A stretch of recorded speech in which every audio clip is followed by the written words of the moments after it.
up mga kananay? It's me again, Mommy Jen.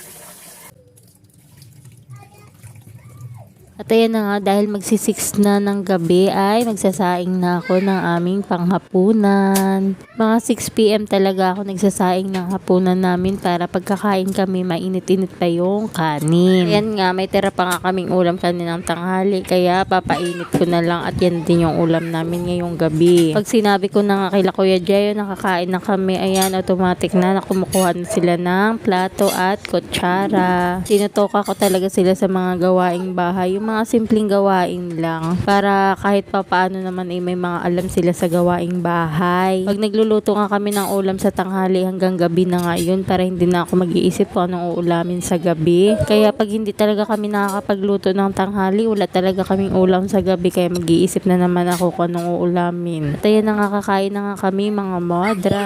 4 nga lang kami dyan, wala si Papa Al kasi si Papa Al na sa work pa. Mamaya pa kasi ang uwi niya mga 9. Alas 7 pa lang kasi ng gabi kumakain na kami kasi nga may pasok ang mga bata sa school bukas para maaga sila makatulog.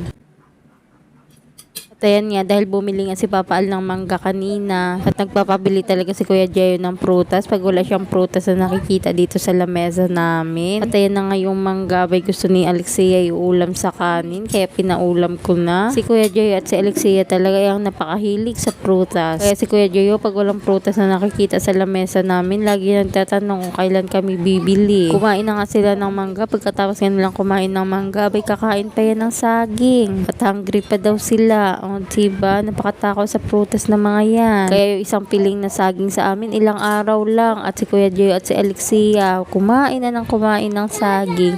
Buti na nga lang at hindi tinitibi. Minsan kasi yung saging, ginagawa ni Kuya Joy pang merienda. Pero hindi kumakain si Kuya Joy ng nilagang saging. Yung saba, ang gusto lang niya yung saging na latundan at nakalakatan. Tayo na nga mga modra, ako na nga lang natira dito sa lamesa. Abangan naman si Sia, abay magsasaging pa talaga. Sabi ko nga kay Alexia, hatian na niya ako kasi nga baka hindi niya na kayang ubusin dahil nagmangga na nga siya kanina. At ayan na nga, pagkatapos nga namin kumain as usual, ililipit ko na yung mga pinagkainan namin at tatawagin ko na nga yung dalawa. At si Ate Joycel nga nakatuka sa pagpupunas ng lamesa namin at si Kuya Jayo maglalagay ng tubig sa mga tubigan namin at ilalagay niya sa ref. Pagkatapos nga namin kumain, matik na yan, diretso na agad ako dito sa lababo at maghuhugas na ako ng mga pinagkainan namin. Hindi ko na talaga yan pinapamamaya kasi gusto ko matapos agad ang mga gawain ko na makapagpahinga na. Ang mga bata kasi hanggat hindi ako nakahiga, hindi pa sila matutulog. Talagang inaantay nila ako kaya kailangan ko matapos lahat ng gawain ko bago ako pumasok ng kwarto para maaga din sila makatulog. Pagkatapos ko maghugas ng plato, ayan dito naman ako, lilinisan ko tong mga pinaglulutuan namin dito at yung kalan. Gusto ko talaga bago ako matulog, malinis ang kusina para paggising kinabukasan, hindi ako bad trip. Sarap kasi sa pakiramdam na pagkagising mo, malinis sa kusina ang makikita mo. Saka iwas ipis na rin. Kaya ganito na talaga ang night routine ko. Bago matulog, malinis dapat ang kusina. Itong kalan nga pala namin na ito, pag ginagamit ko, hindi ko alam ba't nagkakauling yung puwet ng kaldero. Lagi ko naman siyang nililinisan. Nangihingi na siguro talaga ng kapalit itong kalan na ito. Kaya yun tuloy, nangingitim yung